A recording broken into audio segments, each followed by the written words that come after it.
Good morning. We're here for episode 36, reading the Anarchist Handbook, organized by Michael Malice for roughly 10 minutes a day. And today we're starting on chapter 9, page 131. Johann Most, from The Science of Revolutionary Warfare, a little handbook of instruction in the use and preparation of nitroglycerin, dynamite, gun cotton, fulminating mercury, bombs, fuses, poisons, etc., etc., from 1883. And here's Michael Malice's introduction to this essay. German-born anarchist Johann Most was the primary proponent of achieving a free anarchist society through violent revolution. The term, quote, anarchist is largely synonymous with, quote, terrorist in the United Kingdom, and it is due to Most that this came to be. He popularized the concept and term of, quote, the propaganda of the deed, meaning using assassination or bombs as a means of advancing one's political position. Almost a century before the publication of the Explosives Manual, the Anarchist Cookbook, the translation of Most's The Science of Revolutionary Warfare became an enormous free speech concern. His work was nothing less than a clear manual for the everyday revolutionary on how to build dynamite and other explosives. Here is the introduction to Most's provocative work. Here we go. Today, the importance of explosives as an instrument for carrying out revolutions oriented to social justice is obvious. Wow, that's so weird. 1883, social justice. Sorry, a little editorializing. Anyone can see that these materials will be the decisive factor in the next period of world history. It therefore makes sense for revolutionaries in all countries to acquire explosives and to learn the skills needed to use them in real situations. It seems to us that far too much time and money has been wasted on false approaches to this objective. Many people obtained expensive textbooks meant for professional chemists and not for the layman, and were unable to understand them. Some individuals may have learned a little in this way, especially in cases where they were able to consult an expert. Everything learned is worth something, so their time was not entirely wasted. We, along with some other people, went a step further and arranged for popularized versions of technical papers on the production of explosives to be published. However, we found that these also were not well understood. Here and there, people started experimenting on the basis of this material, but the results were usually not very encouraging. You kind of wonder what that means. The equipment they worked with was expensive and fragile, and easily damaged beyond repair when used by unskilled people. The necessary raw materials, when bought from ordinary retailers, usually turned out to be inferior quality. Upgrading or purifying these raw materials would once again have called for expensive equipment and economic demands beyond the means of the man on the street. It would have been still more difficult to make the materials, both for financial reasons and due to the lack of expertise. We do know some people who have made something resembling gun cotton.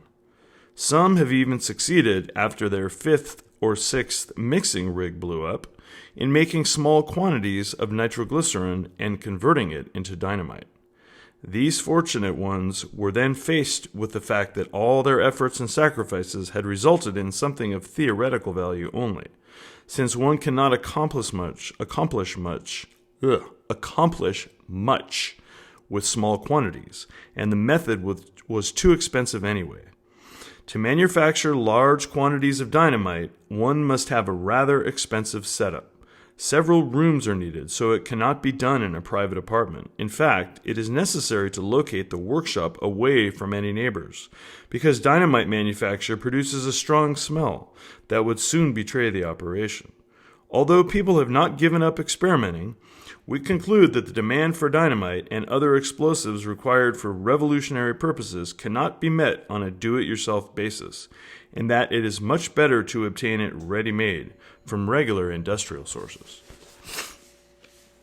Not an ounce of the dynamite that has actually been used by revolutionaries anywhere in the world was homemade. Imperial, royal, and republican government arsenals have had to do the providing. No matter how well guarded they are, the authorities can never completely prevent the disappearance of some of their stores, generally before the material is actually delivered and locked up in the arsenal. On the other hand, dynamite is used for many purposes, so that it is nonsense to believe that it cannot be obtained from conventional suppliers. Everything can be had for money, and that includes dynamite. Revolutionaries with money will be able to get it, and without money, they can neither buy it nor make it. So the slogan is, quote, "Save your pennies." You may object that nothing can be made out of nothing, and that resources are in the hands of others. This becomes a question of appropriating them. Once we are in an era when things are really happening, it would be stupid to consider amateur dynamite production. Dynamite factories and explosives warehouses can be seized just like anything else. The skilled workers there would work just as well for us as for anyone else if we pay them properly. Summing up, we shall from now on not focus our attention on making dynamite, about which there has been so much talk and so little to be seen, and occupy ourselves with how to obtain large quantities of ready-made dynamite. And that's the end of that, just the introduction, page 133 that ends on. And we'll just go ahead and jump right into chapter 10. This is Louis Lingg from Famous Speeches of Our Martyrs Delivered in Court, when asked if they had anything to say why sentence of death should not be passed upon them, October 7th, 8th, and 9th, 1886. And it's from 1886. And here's Michael Malice's introduction. Again, this is on page 135. On May 4th, 1886, a still unknown person threw a bomb at a labor demonstration in Chicago's Haymarket Square. In the ensuing chaos, dozens were injured and several killed, including 7 police officers. As a result of this, 8 anarchists were arrested in connection as part of a conspiracy, even though most of them hadn't actually been there at the time. 4 of the men would later be hanged for the events, 2 sentenced to life and 1 to 15 years. Bombs were found in the 8th man, Louis Lingg's home, for which his attorney's weak excuse was that Lingg had the right to have bombs in his house. Through the ages, this has become popularized as Lingg supposedly proclaiming, quote, "I couldn't have thrown that bomb. I was at home making bombs." Lingg could be regarded as the mythical Che Guevara figure of his day, with his outraged defiance at the court inspiring an entire generation of young revolutionaries.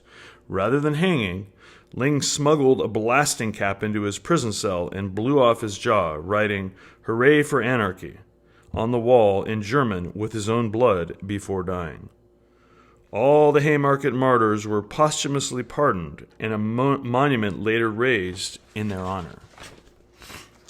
And here's the essay. Court of Justice.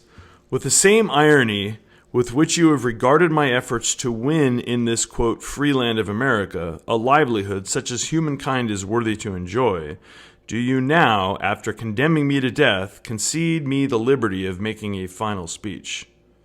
I accept your concession, but it is only for the purpose of exposing the injustice, the calumnies, calumnies is how that's spelled, the calumnies and the outrages which have been heaped upon me. You have accused me of murder and convicted me. What proof have you brought that I am guilty? In the first place, you have brought this fellow Seliger to testify against me. Him I have helped to make bombs, and you have further proven that with the assistance of another, I took those bombs to number 58 Claiborne Avenue. But what you have not proven, even with the assistance of your bot, quote, squealer, Seliger, who would appear to have acted such a prominent part in the affair, is that any of those bombs were taken to the Haymarket. A couple of chemists also have been brought here as specialists, yet they could only state that the metal of which the Haymarket bomb was made bore a certain resemblance to those bombs of mine, and your Mr. Ingram had vainly endeavored to deny that the bombs were quite different. He had to admit that there was a difference of a full half-inch in their diameters. although he suppressed the fact that there was also a difference of 1/4 of an inch in the thickness of the shell. This is the kind of evidence upon which you have convicted me. It is not murder, however, of which you have convicted me. The judge has stated that much only this morning in his resume of the case, and Grinnell has repeatedly asserted that we were being tried not for murder, but for anarchy. So the condemnation is that I am an anarchist. And we'll just go ahead and stop right there, because the next line starts with what is anarchy, and I'm sure that will go pretty far. So we're going to go ahead and stop about 3/4 of the way down on page 36, and reading from Lingg in the Anarchist Handbook, organized by Michael Malice. And we'll be back.